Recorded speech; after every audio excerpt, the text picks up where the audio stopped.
Ton client te dit, mais ils sont où les résultats? On sauve pas des vies. Non. Il y a des clients, ils veulent le beurre et l'argent du beurre. Ils se disent, moi je veux les résultats et tout, mais je veux pas prendre le risque de m'exposer. Tu peux poster ça demain matin à la première heure. Lol. C'était une très bonne réponse. 10 points pour Gryffondor. Ton client te dit, j'aime pas trop cette vidéo. C'est souvent des clientes qui ont du mal avec leur image. Ok, c'est quoi le budget? C'est quoi tes objectifs? Franchement, moi je suis toujours ouvert, mais il va falloir que ça soit lui qui m'explique pourquoi. Oui, dans ce cas-là, je pourrais dire j'ai aussi Tinder. On coupera ça au montage, s'il vous plaît. Bienvenue dans cette nouvelle vidéo. Aujourd'hui, on se retrouve pour un nouveau concept qu'on avait trop hâte de tester avec l'équipe. Aujourd'hui, on se retrouve avec Laurie et Chloé, qui sont deux community managers avec qui j'ai le plaisir de travailler au quotidien. Donc c'est parti pour le premier épisode du client relou challenge. Le principe est simple, on a regroupé des phrases que tous les community managers ont déjà entendues, des phrases reloues, drôles, Absurde, mais toujours bien réelles. Et chacun son tour, on va piocher l'une de ces cartes et on va dire comment on réagirait dans ces situations. Évidemment, on va essayer d'être le plus professionnel possible, même si je pense que ça va pas être toujours évident. Et restez bien jusqu'à la fin parce que c'est vous qui allez élire la réponse la plus professionnelle. Je pense que ça sera la mienne. Et la réponse la plus clash. Il y a moyen que ça soit pour elle. Non. Moi je clash pas. Moi si. Je savais partir franco. Bon, c'est parti les filles, on y go? Allez. Feu. Let's go. Donc là tu viens de signer un contrat avec ton client et là il te dit j'aimerais que tu puisses poster d'ici 48 heures. Mais bien sûr. Avec plaisir. Je comprends pas, t'as pas pris ta soirée pour ça? Ah mais non. Merde. Je vais peut-être appeler d'ailleurs mon chirurgien des os. J'avais une petite opération là, mais on va y passer. Bah non, il faut que je poste une publication Facebook quoi. Ça vous est déjà arrivé en vrai? Non, en tout cas avec un prospect, mais du coup que j'ai pas signé parce que pour moi ça faisait partie du petit ballotin de red flag qui font que je signe pas. Moi je pense que si en vrai, hein. Mais au tout premier client, Ouais. genre où je savais pas faire à vrai dire une vraie stratégie ou quoi, donc il m'a juste dit bon ben voilà j'ai ces événements qui arrivent, est-ce que tu peux me faire des posts? Je suis sûre que dans les premières 24 heures, 48 heures c'était déjà... Mais on lancé, est quoi. d'accord que si tu l'as déjà signé, normalement il est au courant de comment ça va se passer et il sait déjà que on va pas poster tout de suite quoi. Oui, sur le principe oui. Ouais. Quand t'es formé sur le métier, tu sais qu'il faut faire Ouais, une voilà. stratégie quoi. C'est toi t'avais fait un TikTok Laurie là-dessus et t'en avais qui avaient commenté en mode ah bon on doit pas poster tout de suite et tout. Ouais, ou alors juste des personnes qui disaient j'ai jamais réussi à dire non, donc du coup ils postent dans la semaine quoi, mais Ouais. du coup déjà ils se fatiguent et puis en plus c'est des posts qui servent à rien. Sans oublier que ça fait un peu... ça casse un peu ta posture d'expert. T'es considéré comme un salarié involontairement. Ouais, c'est clair. Et ça engendre pas forcément un bon début de collaboration. Si t'as pas établi de stratégie, il y a pas d'objectif, tu sais pas à qui Oui. tu parles. En fait tu postes quoi? Bah tu sors tes idées Ouais, du non, mais chapeau voilà, et puis tu voilà quoi. Non, ça peut dépendre. Ça se trouve, le client, il a un truc très chaud qu'il a envie de sortir très Ouais. rapidement. Et Oui, forcément, tu peux lui sortir quelque chose. Mais c'est pas dans l'intérêt de toi en tant que community manager, finalement. Parce que ça veut dire que tu vas te laisser bouffer à chaque fois par le client dès qu'il va te faire à la moindre demande. Oui c'est vrai que ça commence comme ça dès le début, Ouais, c'est mal parti. C'est mal Ouais, parti c'est quand même. Du coup vous attendez combien de temps vous pour faire toute cette stratégie et pour ensuite poster la première publication? Nous on dit entre 10 jours et 2 semaines. Des fois les élèves ils me demandent tu mets combien de temps à faire une stratégie? Tu vois avec l'expérience je pense que tu mets 2 jours, genre 2 jours plein quoi. Du coup en fonction de ton planning, tu vois si t'arrives à le faire dans les 2 premières semaines, c'est good je pense. Dans tous les cas, dans une stratégie, t'as de la veille concurrentielle et tout ça, et ça prend du temps. Oui, dans Surtout tous quand les tu cas. veux analyser les réseaux, il faut regarder au moins pendant une semaine facile Ouais. ce que font les concurrents pour analyser un peu leurs stories, leurs posts et tout ça, leur fréquence de publication. Donc au final, Puis même moi j'aime bien revenir Pendant le temps. quelques jours après pour Ouais. regarder la stratégie avec une nouvelle, C'est clair. un nouveau Aussi. regard. C'est clair. Et puis t'as une partie mine de rien mise en page aussi. Parce que Oui. tu veux présenter un truc sympa et tout. Et moi rien que ça, souvent ça me prend une après-midi. Hein. Ouais, c'est vrai. heureusement qu'il existe des templates. Accessibles dans la formation. J'ai passé trop de temps à faire le template, s'il vous plaît, utilisez-le. Un prospect te dit, je veux exploser sur Instagram, mais attention, j'ai que 400 € de budget mensuel. Mais bien sûr. En vrai, c'est mignon, mais c'est juste un manque de connaissance du conscience. métier. Mais c'est Ouais. ça. Ouais. Et on peut pas leur en vouloir, hein. Moi, tu me présentes une bouteille de vin, ça se trouve, elle coûte 4000 balles, mais je vais te dire, bon, c'est 10 balles à Intermarché. Mais voilà. Donc, qu'est-ce que vous lui répondez? Soyez pédagogue, s'il vous plaît. En mode sérieux ou en mode. En mode sérieux. En mode sérieux. Parce que c'est super intéressant, hein. Je pense qu'il y en a Ouais. beaucoup qui font face à ça et Ouais. qui sont déstabilisés dès qu'on leur dit. Ce qui est normal quand t'es jeune CM. Ouais. Moi je vais faire de l'éducation en disant il y a 2 types de CM sur le marché. Il y a des community managers qui sont juste là pour créer des publications, répondre aux messages et tout. Et effectivement, il y en a qui proposent ce genre de tarifs-là. Mais il y a aussi un autre type de CM qui est là pas seulement juste pour faire des posts, mais pour vraiment t'aider à développer ton business. Et là, qui va mettre en place une stratégie et c'est beaucoup plus de travail. Et donc, forcément, ça coûte plus cher. Et du coup, je demanderai au client, toi, tu recherches quel type de CM? S'il me répond, moi, je veux juste quelqu'un pour faire quelques posts et tout, à la limite, pourquoi pas? Il a qu'à payer un CM 400 €. Faut juste qu'il comprenne, en fait, L'intérêt. enfin, qu'est-ce qu'il a pour quel budget. Et après, c'est à lui de décider. Faut aussi s'assurer qu'il a le bon niveau de conscience sur les réseaux sociaux, parce que s'il s'attend à ce que ça soit juste de la visibilité, alors qu'en vrai, il faut simplement lui expliquer qu'aujourd'hui, ça apporte des vrais résultats, peut-être qu'il changera d'avis, qu'il augmentera son budget. C'est vrai, parce que les 400 €, je pense que là, il les voit comme une dépense. Oui. Si tu lui expliques ce que ça peut lui rapporter, il se dit, bah, je peux bien investir 800 000 € pour récupérer le Ça. triple. En fait, tu peux le faire à l'inverse. Par exemple, tu pars de son objectif. Je sais pas, mettons, il veut générer des rendez-vous. Tu lui dis, imagine que Instagram te ramène, je sais pas, 15 rendez-vous par mois. Combien tu serais prêt à mettre? Et là, il dirait, bah ouais, si j'ai la garantie que ça m'amène 15 rendez-vous, peut-être que je pourrais mettre 1000 ou 2000 € par mois. C'est ça que je fais, en fait. C'est pas... C'est pas simplement te faire des jolis posts pour avoir une jolie vitrine. C'était une très bonne réponse. 10 points pour Gryffondor. Ton client te dit, j'aime pas trop cette vidéo. Que Ça- t'as passé 10 heures à faire, sinon c'est On s'en Ah fout. oui, voilà. voilà. C'est un truc subjectif, ça a aucun, Mais ça apporte aucun regard sur la Oui. stratégie, sur comment, genre ça répond C'est à pas- quel c'est pas objectif, très à quelle constructif. cible. Oui, c'est pas Oui, très. non, ça, c'est sûr. C'est pour ça. Mais bon, après, c'est rare qu'un client te dise ça, parce qu'au final, t'as tellement fait d'étapes de validation pendant tout le process. Enfin, je sais pas pour toi, mais Oui, tu oui, fais c'est vrai, valider c'est vrai, c'est l'idée, vrai. tu Non, fais valider le script. Oui, t'as validé le script, t'as validé Ouais. L'idée, le concept, Ouais. du moins, et donc du coup, s'il te dit qu'à la fin, bon, en fait, j'aime pas, quoique, tu me l'as déjà fait plein de fois en vrai. Mais sur des carousels, ça va. non, si moi ça m'arrive, c'est souvent des clientes qui ont du mal avec leur image. Du coup, c'est réduit à.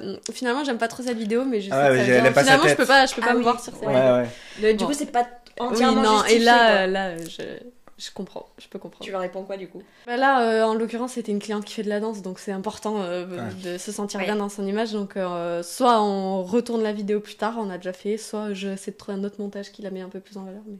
Et si Ouais. c'est juste vraiment parce que je sais pas, elle aime pas sa tête sur la vidéo ou quoi? Bah, j'essaie de comprendre pourquoi celle-ci elle aime pas pour que la prochaine fois on perde pas du temps à tourner des vidéos qu'on va C'est pas ça. utiliser. On va essayer de comprendre pourquoi Ouais, elle ouais. aime pas, qu'est-ce qu'il y a. S'il faut changer du cadrage ou. Je sais que j'avais une cliente en cadré très face à face et finalement elle aimait pas, on a juste un peu surélevé la caméra et là elle se sentait mieux. Tu vois. C'est ouais. normal, on a tous Ouais. nos angles. C'est ça. Ouais. Ah, Laurie Ouais, mais ça c'est mon enfant. Après, moi, il y a plein de fois où je me suis filmé et j'ai pas aimé ma tête.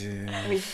C'est très subjectif des Mais fois. je pense, oui, quand t'as l'habitude, ça. tu te dissocies. À chaque fois, tu me dis, je sais plus de quoi on parlait la dernière fois, les miniatures sur le TikTok. Ouais. Je t'ai dit, moi, je dissocie, ce n'est plus ma tête. Ah oui, oui. Elle c'est ne clair. m'appartient plus, c'est pas Oui, vrai. parce que des fois, le screen, il est pas au, Oui. au moment flatteur, ouais, c'est clair. Mais franchement, Puis des fois, j'aime pas sur le coup, je la regarde le lendemain et je me dis, ouais, finalement, pourquoi Ouais, mais je pense qu'on a pas mal de recul aussi à Ouais, force. ouais. C'est détaché, effectivement. on refait plus 40 fois la story parce non. qu'on a un truc de cheveux qui. Ouais, Ah oui. ouais. Ton client te dit, tu peux pas me faire un petit logo vite fait là? Ah, le classique. Classique. Vite fait, bien sûr. Et vite fait. Parce que ça se fait Ouais. en 2 buts. Attends, vas-y, passe. Je veux pas dire, hein. Quelle est l'histoire de ce logo? Il y avait un devis, hein. Je suis désolé, c'était pas. C'était pas On un avait logo vite.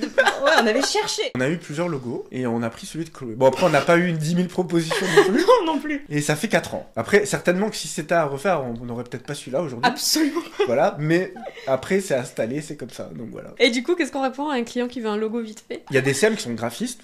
Ouais. Tu vois, ils ont Ouais. été formés, ils ont les outils pour créer des logos. Alors ils peuvent dire, ok, bah je t'envoie un devis. Maintenant, moi, la plupart des CM que je connais sont pas aptes à faire des logos de manière pro.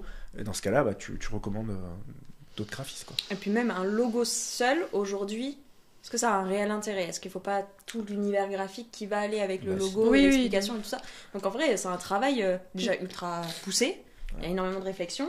Il y a prendre en considération comment ça va rendre sur les différents je sais pas, supports de communication. Tu peux de l'improviser, hein, mais ça sera de l'impro. Faudra pas s'attendre à... C'est ça. Ok, tu présentes ta stratégie à ton client et il te dit... Moi, je veux pas montrer sur les réseaux. Moi, je veux perdre du poids, mais je veux continuer de manger du McDo. J'ai répondu à un commentaire sur TikTok hier en disant je vais pas me mettre ce genre de tronc d'arbre dans mes roues. Genre vraiment c'est genre J'ai vu c'est même pas ça. des brindilles dans On les est pas mal bâtons. en métaphore, je Ouais, trouve, ouais, depuis tout à l'heure. C'est que quand tu sais à quel point ça peut propulser un compte de se montrer, franchement. Alors là, soit je suis pédagogue avec le client et j'essaie de lui expliquer que on va pas aller très loin, soit franchement je dis bah je suis peut-être pas la bonne personne quoi. Oui, c'est aussi ça la force quand on est en freelance. Parce qu'on peut dire non si on sent Oui, qu'on c'est n'est clair. pas Ouais. adapté. Toi tu le prends En challenge? Tu fais du faceless? Je ferai pas du faceless, mais je pense que je lui créerai un avatar IA, où je lui ferai un petit personnage, ça serait jouable. Et après, en fait, surtout, j'irai progressivement. Tu vois, je vais pas lui dire demain, tu montes sur les réseaux. On va y aller petit à petit. Peut-être que tu vas commencer par apprendre à poser ta voix sur des rushs vidéo. Ouais. Et ne serait-ce que d'arriver à se montrer à travers la tonalité et à travers le storytelling et tout ça, même dans tes carousels, bah, tu peux arriver à créer une connexion aujourd'hui. Mais il faut y aller petit à petit. Et ça peut demander plus de temps. Du coup. Il y a des exemples de comptes faceless et tout, mais c'est vraiment des minorités de chez minorités. Ouais. Et en fait, c'est comme tu dis, tu te mets un boulet, alors peut-être tu vas y arriver, ça va être plus long et tout. Et je pense qu'il y a des clients, ils veulent le beurre et l'argent du beurre. Ils se disent, moi je veux les résultats et tout, mais je veux pas prendre le risque de m'exposer. En fait, si tu leur dis, bah non, en fait, c'est pas possible. Voilà, et moi, souvent, je leur dis, est-ce que c'est. Tu veux pas te montrer par principe, genre c'est dans ta religion et tout, tu veux pas te montrer, ou c'est juste que t'es pas à l'aise. Et en fait, dans 99% des cas, ils te disent, je suis pas à l'aise. Donc, du coup, bah, est-ce que si on y va petit à petit, que je t'accompagne, est-ce que tu serais prêt à ce qu'on y aille progressivement? Et en fait, souvent, on arrive à trouver un moyen d'y arriver, quoi. Il y a aussi ce truc où, quand t'es un commerçant, et que t'as une boutique physique, tu vas pas te cacher quand t'as des clients qui rentrent dedans, quoi. Donc c'est un peu le même concept, et c'est un peu la continuité finalement de la réalité aussi. Et je pense que c'est même pareil pour n'importe quel prestataire de service, même quand t'as pas une boutique. C'est bien qu'il y ait des gens qui veulent pas se montrer, parce que ceux qui osent le faire, bah au moins ils percent plus. Ton client te dit, tu peux t'occuper de mon TikTok aussi? C'est pour Laurie ça. Du coup, sous-entendu, c'était pas prévu ou? Bah, sous-entendu, c'est pas prévu, je pense. Ouais, je pense. Tu dis c'est pour Laurie parce que tu veux dire que pendant 3 ans, j'étais à 800 € pour Instagram, TikTok et Facebook. Non mais Laurie, ça te coûte rien de rajouter un réseau, voyons Laurie, sois sympa. Bah oui, non. Ouais, après, c'est vrai que moi, je propose rarement une stratégie sans TikTok. Hein. Je fais beaucoup de multi-réseaux, moi. Je suis jamais que sur Insta ou que sur TikTok. Parce que tu sais faire, Ouais. et parce que t'aimes bien. Ouais. Là, récemment, j'ai plein d'élèves, ça fait rire Chloé, parce que Chloé, elle défend Facebook à fond, tu vois. C'est vrai. Facebook n'est pas mort. Et t'as plein d'élèves, tu sais, la nouvelle génération, et ça les angoisse. Ah ouais? C'est trop drôle, ils disent... Yacine, est-ce que en étant CM, je serais obligé de gérer Facebook? Mais genre, c'est vraiment l'angoisse, genre s'ils peuvent ne jamais aller dessus. Je leur dis, bah, faut que tu saches comment ça fonctionne. En plus, avec Instagram, tu dois quand même lier des trucs et tout. Mais non, en fait, tu peux décider de te spécialiser sur les réseaux sociaux sur lesquels tu te sens le plus à l'aise. Ouais. C'est vrai que moi, parfois, on me pose des questions sur LinkedIn ou sur YouTube Shorts. Et comme c'est des trucs que j'utilise vraiment jamais pour aucun client, tu sais, parfois même, tu te sens pas légitime en tant que CM. Tu te dis, genre, je sais pas te répondre. Mais t'as le droit de pas maîtriser un réseau social particulier. L'idée c'est juste de savoir, ok, qui je cible, qui est mon avatar et où sont ces avatars. Oui, voilà, c'est ça.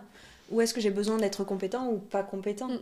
Mais bon, il vaut mieux reconnaître qu'on maîtrise pas un réseau. Ah, ça c'est clair. Plutôt que d'improviser quelque chose et que ça foire, quoi. Moi, je trouve quand tu dis que ça, je maîtrise pas, ça donne plus de valeur à ce que tu maîtrises. Il y a aussi le côté où si t'assumes et tu prends tes responsabilités, bah, tu parais plus professionnel aux yeux du client. C'est ça. Ouais. C'est ça. Alors, ton client t'envoie un vocal à 22h. Tu peux poster ça demain matin à la première heure, s'il te plaît. Lol. Après, il y a une technique ultime. Le mode avion. Ne pas ouvrir le message tout court. Ah non, mais je l'ai pas vu, je suis désolée. Par exemple, des fois, Chloé, on s'envoie des mèmes à 22h. Oui. Du coup, bah en fait, on est en train de rigoler, puis après, c'est au fait pour demain. C'est ça. Oui, mais on est volontaire, on est consentants tous les deux de cette situation-là. Ouais. C'est ça. Quand c'est imposé. Mais ça dépend. Voilà, en fait, je veux dire, ça dépend de la relation que t'as avec le client de base. À la base, non, t'es pas censé répondre même ni voir le message à. Mais souvent, il suffit de les cadrer un peu au début. Ils vont le faire 1-2 fois et tu leur dis, je suis désolée, là, je suis pas ouverte. La boutique est fermée et puis après, c'est bon. La boutique est fermée. Non, mais t'as raison, c'est des cadres à se oui, poser. ouais. Mais, parfois, je vois les clients un peu comme des enfants. Il faut leur expliquer les choses une fois, parfois 2, parfois 3, et après, ça rentre. C'est clair. Et puis, il y a quoi d'urgent à 22... Enfin, pour que ce soit absolument posté de lendemain matin, quoi. Non, on travaille dans le marketing. Ça va aller. Déjà. On sauve pas des vies. Non. Voilà. Et puis sinon, ça veut dire que le client, il n'est pas... Enfin, s'il avait un truc qui était prévu le lendemain et qu'il y a pensé à 22h, bah en fait, toi, tu y es pour rien, hein. Donc tu vas pas stresser pour lui, en fait. Ouais, c'est clair. C'est là où ça peut être aussi intéressant de mini-former un petit peu ton client pour qu'il puisse prendre le relais dans ces situations-là ou quand t'es pas dispo. Mais toi, du coup, là, on rigolait parce que t'as 2 téléphones. Mais est-ce que t'as un téléphone pro, justement? Oui, c'est ça. Ok, donc du coup, toi, le soir, tu l'éteins, en fait. Oui, parce qu'en fait, j'ai pris cette décision pendant les vacances de hiver Nouvel An là, qui viennent de passer. Parce que j'avais une cliente où je lui avais expliqué, j'avais fait un mail pour dire que je partais en vacances, un mail automatique pour dire je suis pas là, je suis toujours en vacances. Et du coup, elle m'avait envoyé un message sur WhatsApp. Oh putain. Et là, déjà, elle... Je lui ai C'est bien, terminé. je lui ai bien Je crois répondu. qu'il y a une fiche sur ce cas-là. Et après, je me suis dit, non, franchement, il faut que j'ai un deuxième téléphone, comme ça, vraiment, je coupe. Et là, maintenant, quand je suis en vacances, je suis en vacances, quoi. Ah c'est ouais. trop bien. Oui, parce que tout est mélangé. T'as tes trucs perso avec le pro, et Ouais. du coup, quand tu veux Et couper, quel plaisir d'ouvrir Instagram et d'avoir, genre, 2 comptes de connecter et de recevoir juste les notifs de 2 vrai. comptes. Ça m'a changé la vie. Ah ouais, Bon, après, t'as les que le perso, notifications, du coup. Ouais. Ah, c'est bien ça. Toujours désactiver les notifications quand on est community manager. Ça, c'est genre un peu la Ça, base. c'est la base, ouais. Ah ouais. Mais tu sais qu'il y en a qui le font pas. Ah, Mais mais oui. je désactive pas les notifs. Bah, sur mon tel pro, du coup, oui, du coup, ça Ah sonne ouais toutes les 2 secondes. Mais Mais- c'est horrible. Mais c'est horrible. Non, Déjà, c'est anxiogène. En fait, tu vas déjà toutes les 5 minutes dessus. Donc c'est à quoi d'avoir les Oui, notifs? oui, c'est vrai, c'est vrai. Mais je sais pas, j'ai toujours peur de rater un truc. Mais ou- arrêtez ouais. quoi On sauve pas les billes. Oui, c'est vrai, c'est vrai, c'est vrai. Enfin, Ah tu vois, je me dis, moi, j'y vais 10 fois par heure. Donc, j'ai pas besoin qu'en plus la notif me ramène Ouais, dessus. c'est clair. Voilà. Non, c'est vrai. Mais du coup, vraiment, d'avoir le téléphone perso qui est allumé mais qui a une notification toutes les heures, c'est hyper anxiogène, les C'est notifs. quoi les notifs que t'as gardés, toi? J'ai gardé que WhatsApp parce que c'est la messagerie d'urgence. Je sais que C'est ça. si j'oublie d'aller à un rendez-vous avec Yacine comme lundi, il m'envoie un message en mode tu m'as pas un peu oublié. Mais il m'aurait envoyé sur Slack ou quoi. Quoique non, j'ai Slack aussi de Devenir Sim qui est encore actif, mais il se désactive automatiquement le soir. Ouais, t'as des heures. Ouais. Donc c'est moins embêtant. Et sinon après tout est désactivé. Ouais, je suis comme toi, j'ai que WhatsApp. Et Uber Eats, parce que je veux savoir quand Le il livreur. est arrivé. Oui, dans ce cas-là, je pourrais dire j'ai aussi Tinder. On coupera ça au montage s'il vous plaît. Et la banque pour savoir si les virements sont arrivés. Ton client te dit au bout de 2 mois, Ah non. en fait je crois que mes clients ne sont pas sur Instagram. Lol. Mais ça, c'est les clients girouettes un peu. Et ils ont pas confiance en eux. Ils ont pas confiance en leur stratégie, la stratégie qu'on a mis en place. Et du coup, dès qu'ils entendent parler d'un nouveau truc, un peu syndrome de l'objet brillant, ils veulent tout changer à chaque fois. Ils laissent pas le temps à un truc de fonctionner, tu vois. Tu vois, ils vont entendre quelqu'un dire ouais, TikTok ça marche mieux. Et c'est eux qui vont te contacter, te dire ouais, il faut qu'on aille sur TikTok et tout, tu vois. Si un client me dit ça, c'est comme ça que je le verrai, quoi. Ok, mais du coup, comment tu lui fais. Comment t'argumentes pour lui faire changer d'avis, pour lui faire prendre conscience de ça? Genre, qui n'est pas sur Instagram? Genre, c'est le réseau social où il y a tout le monde, quoi. Tu m'aurais dit TikTok, LinkedIn, Facebook, à la limite. Genre, Instagram, c'est vraiment le réseau où il y a tout le monde, quoi. Donc, en vrai, l'argument de ma cible est pas sur Instagram. Franchement, moi, je suis toujours ouvert. Mais il va falloir que ça soit lui qui m'explique pourquoi. Parce que, a priori, il n'y a pas de raison, quoi. Bah pareil, hein, je sais pas qui n'est pas sur Instagram, mais moi dans toutes les stratégies que je fais pour mes clients. Après c'est vrai que moi j'ai pas beaucoup de B2B, donc... Tout à l'heure, t'as parlé du fait de. Il laisse pas le temps à la stratégie d'apporter des résultats. Et du coup, il se dit peut-être qu'on va arrêter la collaboration, peut-être au bout d'un mois, 2 mois, parce qu'il n'y a pas de résultat direct. Ouais. Comment tu rassures le client pour qu'il continue? Parce qu'on sait que nous, en général, une stratégie, ça demande minimum 3 mois pour Ouais. vraiment voir des gros résultats. Mais tu vois, ça, j'y crois pas trop dans le sens où il y a pas forcément de la conversion, mais il y a déjà des signaux.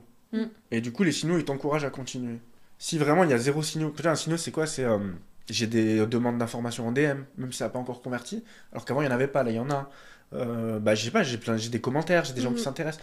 Donc là, tu te dis, avant il n'y avait pas, maintenant il y a ça. Donc tu sais qu'il y a un plus et tu continues, ça va finir par payer.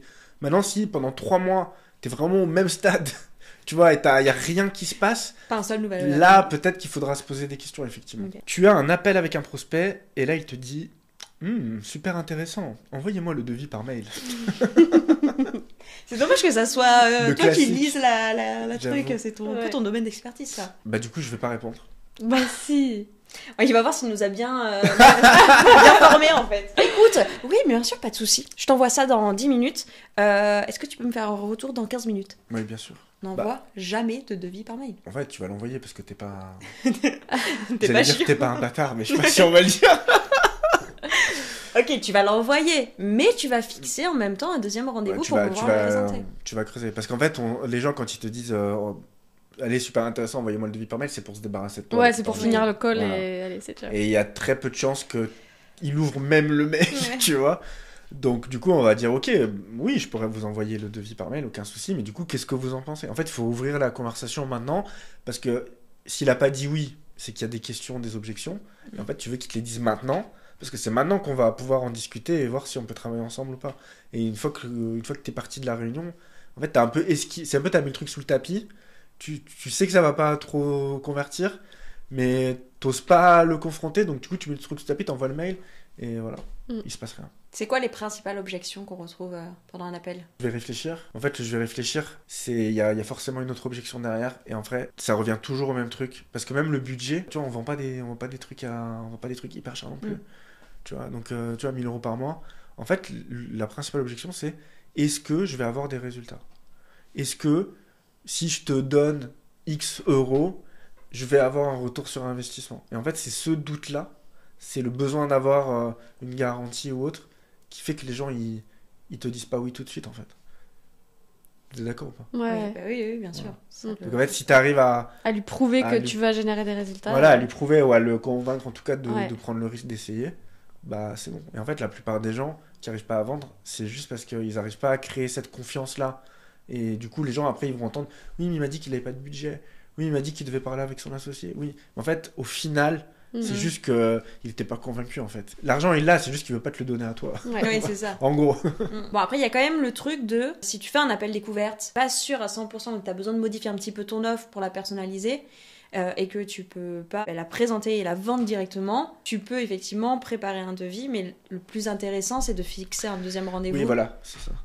Pour pouvoir présenter la nouvelle offre qui est personnalisée et vendre pendant le rendez-vous en live parce que effectivement c'est le meilleur moyen de traiter les objections plutôt que de laisser la personne devant son ordi se faire des films, chercher toutes les excuses du monde pour ne pas accepter le devis et que toi tu te fasses ghoster. En vrai c'est angoissant de recevoir. Tu sais, tu vois un devis, il y a un prix là. Ouais. Et tu sais Ils pas sont la moches, valeur c'est par que le des papier. petites lignes, des petits caractères et tout. T'es là, tu sais, j'imagine le client il est là, oula l'angoisse, faut que je dise oui à ça. Bah en fait ça non, il faut discuter. Donc je te rejoins. Tu proposes, mais le rendez-vous, tu le proposes même le lendemain ou rapidement quoi. Plus tu fais attendre, plus la personne a des chances de changer d'avis aussi. Ouais. C'est ça. Et après, c'est pas dans la question, mais il y a la même chose, mais en DM. Genre, t'as même pas fait de rendez-vous, c'est bonjour, je cherche un community manager, pouvez-vous m'envoyer votre plaquette commerciale? Ça veut dire envoie-moi tes tarifs quoi. Envoie-moi tes offres s'il te plaît. Voilà, c'est ça. Et genre, je n'ai jamais vu un CM signé comme ça. Genre la personne elle va même pas te dire merci une fois que tu vas l'envoyer, tu vois. Et des fois il y a des élèves ils me disent ouais mais du coup si je l'envoie pas le devis peut-être que j'ai perdu une opportunité parce que en gros nous on leur dit tu proposes un rendez-vous en fait. Mais mais imagine je propose un rendez-vous et il veut pas, il ghost. Bah en fait c'est que alors il allait jamais te répondre en fait. Oui c'est ça. Parce que s'il est même pas prêt à discuter 30 minutes de ses besoins de son entreprise à lui en plus. Voilà, de son projet, de son entreprise. Bah alors dans ce cas-là, il va pas s'engager dans une collab de CM. Au bout de 2 semaines, ton client te dit « Mais ils sont où les résultats ?» Ils sont où? En vrai, ça c'est vraiment le truc, t'es community manager, tu débutes, mais ça te met une pression c'est et vraiment là, le syndrome de l'imposteur, il explose à 2000% alors que c'est normal de pas avoir des résultats dès le départ, dès les 2 premières semaines. Non, mais puis on parle de quels résultats aussi. Tu vas pas avoir des résultats conversion dans les premières semaines, mais par contre tu peux avoir ce qu'on disait tout à l'heure, les signaux de visibilité, d'engagement. Donc du coup, on lui répond quoi, ce cher monsieur? On lui dit piano. Déjà, on est d'accord que si le client il te dit ça au bout de 2 semaines, c'est que t'as raté un truc dans l'onboarding. Dans l'onboarding, dans la pédagogie. Il a pas trop cerné le principe de cette collaboration et du fait de l'intérêt d'embaucher un community manager. Donc là, en vrai, soit ça peut être mal parti du coup, parce que si t'as pas fait le travail en amont, là, c'est un peu tard de le faire maintenant, mais du coup, tu vas faire ce que tu aurais dû faire avant et peut-être reposer le cadre et re-expliquer comment ça fonctionne le community management, combien de temps ça prend. C'est le genre de client qui, avant même de commencer, il te dit dans 3 mois, on aura combien d'abonnés? C'est ça. Voilà. On va mettre combien de temps? Les 10 000 Je me suis permis de faire un post alors que c'était pas prévu. Après, il y a quand même ce truc de c'est ses réseaux, il en fait ce qu'il veut. Hein. Ouais, mais en tant que SEM, t'as le seum. Ah oui, t'as grave le seum. Souvent, c'est moche en plus. Fais-moi une petite cover au moins. Mais tu sais, en fait, quand t'as une idée, tu vois, moi avant, quand j'avais une idée, je voulais la poster tout de suite. C'est aussi cool de dire ok là j'ai l'idée mais elle sera publiée dans 2 semaines. Ça veut dire que j'ai de l'avance. Ouais, j'ai de l'avance. Ça n'arrive jamais. En fait, non, si toi t'as de l'avance tout le temps. Genre là j'ai 2 semaines de trucs trop bien qui arrivent et en plus je suis déjà en train de préparer les autres trucs trop stylés qui vont arriver dans 2 semaines et ça c'est cool aussi. Mais c'est vrai que des fois quand tu vois une trend qui passe, tu peux pas attendre 3 mois. Mais en théorie t'es en communication avec ton client donc si en fait tu discutes, on a vu ça passer, vas-y qu'est-ce que t'en penses, on décale ce poste, on met celui-là à la place, ça se fait aussi. Ouais c'est clair. Après, je pense que ça dépend aussi de quelle plateforme sur laquelle tu vas évoluer. On sait que ça va être très frustrant sur Instagram. Par contre, moi, sur Facebook, tu me rajoutes un post. En vrai, c'est Facebook, quoi. C'est pas l'esthétique qui va primer. Même sur TikTok, en vrai. Tu peux rajouter une vidéo comme ça. c'est moins embêtant. Mais du coup, c'est pas la question, mais c'est un peu lié à... Toi, tu parles de l'esthétique du feed et tout. Est-ce que pour toi, c'est important? Tu peux poser la question à Laurie, s'il te plaît? Parce que moi, tu connais la réponse. Mais je sais. C'est bien, comme ça, on peut débattre. Comme ça, il y a un clash, tu vois. Est-ce que c'est important que le feed soit bien esthétique et tout? Ça n'a jamais été mon talent, mais regardez pas. Moi, j'apporte de la valeur. Je veux qu'un compte, il soit utile aux autres. Mais c'est elle qui fait plus des feeds beaux. Ah bon? Ouais, pour tes clientes, ils sont chouettes. En fait, elle fait des feeds beaux et après, elle fait des TikTok pour dire ouais, l'esthétique, c'est pas... Ouais, mais parce que, en fait, moi, je vois les feeds à esthétique en mode, tu sais, où ils alternent un close-up, où la cover, elle a rien à voir avec le sujet de la vidéo, juste pour faire joli dans le feed et tout. Ouais. Bon, ça, moi, non, ça me parle pas. Oui. Mais par contre, j'ai mes templates de cover et tout ça. Esthétique ou pas, juste c'est cohérent, quoi. Voilà, c'est ça, plus que c'est joli. Ouais. C'est cohérent. Mais tu sais, nous, au début, dans Devenir CM, on faisait une cover bleue, une cover rose, une cover bleue, une cover...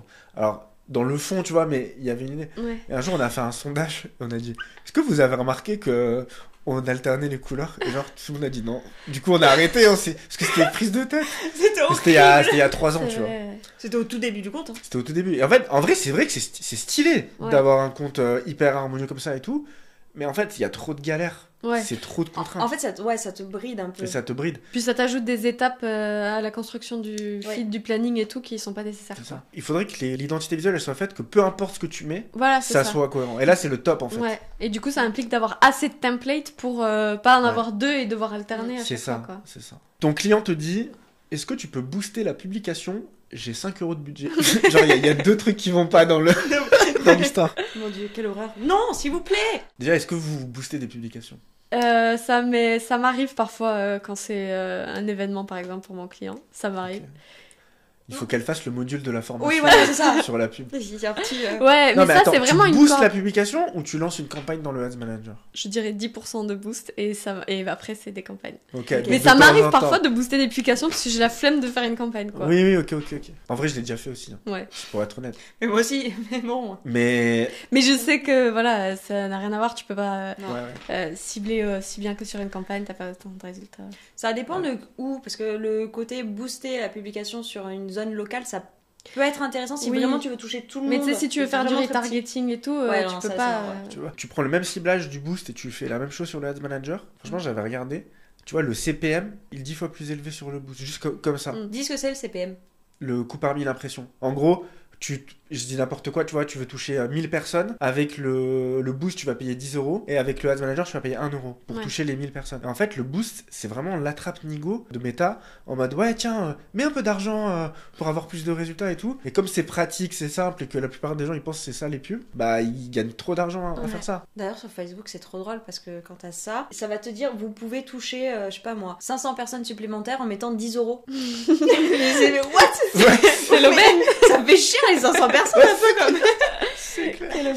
Mais après c'est sûr que si t'es pas formé dessus et que tu connais rien, c'est pas de toute façon ta zone de génie et que toi tu veux juste avoir de la visibilité, ça reste du marketing qui est bon de la part de Meta. Et après tu vois, si tu veux booster du contenu organique, il faut booster du contenu organique qui a déjà fonctionné. C'est pas le post il a pas marché, je vais rattraper en mettant un budget dessus. Jamais tu fais ça. Tu jettes ton argent par la fenêtre. Voilà, c'est la fin de cette première édition de ce concept, le client relou challenge. J'espère que ça vous a plu autant que nous. En tout cas, on s'est bien marré. Donc maintenant, c'est à vous de jouer. Laissez-nous en commentaire quelle a été, selon vous, la réaction la plus pro et la plus clash. On a hâte de savoir aussi si vous avez déjà vécu cette situation et aussi de connaître vos meilleures punchlines. Merci d'avoir regardé jusqu'au bout et abonnez-vous si ce n'est pas déjà fait. On se retrouve très vite pour un prochain concept. Salut!